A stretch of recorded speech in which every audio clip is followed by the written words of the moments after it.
آج پنجاب کے احکامات پر لودھرا میں پولیس افسران کی ترقیوں کا عمل تیزی سے جاری ہے۔ ڈی پی آفس لودھرا میں ہیڈ کانسٹیبلان کی پروموشن بیج لگانے کی تقریب کا انعقاد کیا گیا۔ ڈی پی محمد کاشف اسلم نے ایس پی انویسٹیگیشن کائوان عباسی کے ہمراہ ہیڈ کانسٹیبلان بننے والے راشد حفیظ، ندیم حیدر، ریحان بخاری، حفیظ اللہ محمد، راشد محمد اکبر، عاصم شکیل، شوکت علی محمد، حیات محمد تنویر، فرمان علی، توقیر علی اور عمران خلیل کو پروموشن بیج لگائے۔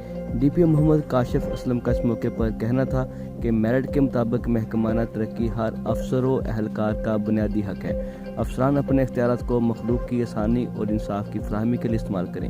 قابل اور محنتی پولیس اہلکاروں کی ہر سطح پر حوصلہ افزائی کی جائے گی۔